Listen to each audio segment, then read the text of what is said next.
कराची का एक ऐसा नाम जो खौफ और कहानी दोनों बन गया। कौन था रहमान डकैत? कराची के हालात, 1990s एरा, कैसे गैंग वर्ल्ड में आया, क्यों मशहूर हुआ? The world discover history channel कम रहमान डकैत, कराची की अंडरवर्ल्ड हिस्ट्री, एक खौफनाक सच्ची कहानी।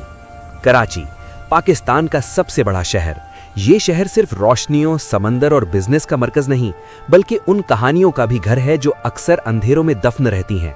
कराची की तारीख में कुछ नाम ऐसे गुजरे हैं जो सिर्फ लिखे नहीं गए बल्कि महसूस किए गए, खौफ के साथ, खामोशी के साथ। आज हम बात करेंगे रहमान डकैत की, एक ऐसा नाम जो कभी कराची के अंडरवर्ल्ड की पहचान बन गया था। ये कहानी किसी हीरो की नहीं बल्कि एक ऐसे इंसान की है जो गलत रास्ते पर चलकर एक मिसाल बन गया, एक वार्निंग। शुरुआत, एक आम जिंदगी। रहमान डकैत, जिसका असली नाम अक्सर रहमान बलोच बताया जाता है, कराची के उन इलाकों से ताल्लुक रखता था जहां गुर्बत, बेरोजगारी और तशद्दुद आम बात थी। उस दौर का कराची, खासकर 1990s, पहले ही सियासी तनाव, गैंग वॉर्स और कानून की कमजोरी का शिकार था। जवानी के दिनों में जब इंसान अपना मुस्तकबिल सोचता है, रहमान के पास भी दो रास्ते थे, एक मेहनत और सब्र का और दूसरा ताकत और खौफ का। उसने दूसरा रास्ता चुना। गलत रास्ते की पहली सीढ़ी, शहर के माहौल ने गलत फैसलों को आसान बना दिया था। असलहा आसानी से मिल जाता था, गैंग्स का असर बढ़ता जा रहा था और कानून अक्सर कमजोर नजर आता था। रहमान धीरे धीरे लोकल क्राइम सर्कल्स में शामिल होने लगा। शुरू में छोटी मोटी एक्टिविटीज, फिर धीरे धीरे नाम बनना शुरू हुआ। लोग कहते थे कि रहमान में एक अलग किस्म की बेखौफी थी, मगर ये बेखौफी असल में खुद को खत्म करने की इब्तिदा थी।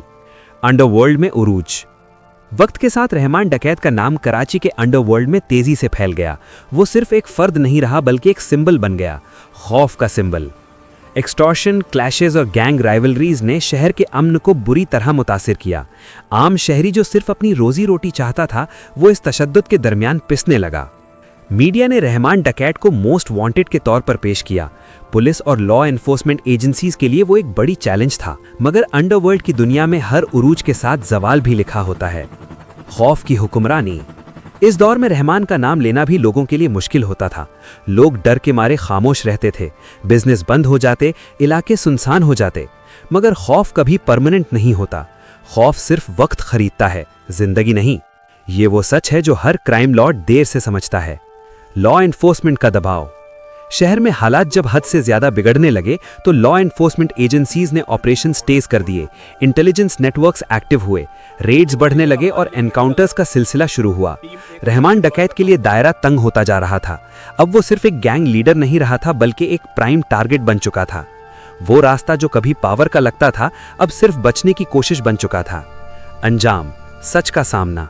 2009 में लॉ एनफोर्समेंट के साथ एक मुकाबले यानी एनकाउंटर के दौरान रहमान डकैत मारा गया। यहीं पर एक खौफनाक कहानी अपने इख्तिताम को पहुंची। ना ताकत काम आई, ना खौफ, ना नाम, सिर्फ रह गई एक तारीख, एक फाइल और कुछ यादें जो ज्यादातर दर्द और नुकसान से भरी हुई थीं। बाकी रहने वाला असर। रहमान डकैत की मौत के बाद भी कराची ने बहुत कुछ देखा, मगर यह कहानी एक मिसाल बन चुकी थी। ये कहानी बताती है कि जुर्म का रास्ता चाहे जितना भी आसान या पावरफुल लगे, उसका अंजाम हमेशा एक जैसा होता है। शहरों को तबाह करने वाले लोग आखिरकार तारीख के फुटनोट्स बन जाते हैं। सबक, लेसन फॉर व्यूअर्स। इस कहानी का मकसद किसी को इंस्पायर करना नहीं बल्कि अवेयर करना है। ये याद रखना जरूरी है कि जुर्म टेम्पररी पावर देता है, मगर मुस्तकबिल छीन लेता है। खौफ से हुक्मरानी होती है, इज्जत नहीं, और कानून से कोई भी ऊपर नहीं होता। खत्मा, आउटरो। रहमान डकैत की कहानी हम सब के लिए एक वार्निंग है, खासकर जवान नस्ल के लिए। जिंदगी के फैसले एक लम्हे में हो जाते हैं, मगर उनके असरात सालों तक रहते हैं। अगर हम हिस्ट्री को सिर्फ कहानी समझकर सुने तो हम गलती दोहरा देते हैं, और अगर हिस्ट्री से सीखें तो हम बेहतर मुस्तकबिल बना सकते हैं। अगर आप ऐसी ही रियल, अनटोल्ड और सच्ची हिस्टोरिकल कहानियां देखना चाहते हैं तो the world discover history channel को सब्सक्राइब करें, क्योंकि हिस्ट्री सिर्फ गुजरा हुआ वक्त नहीं होती, वो आज और कल दोनों को शेप करती है।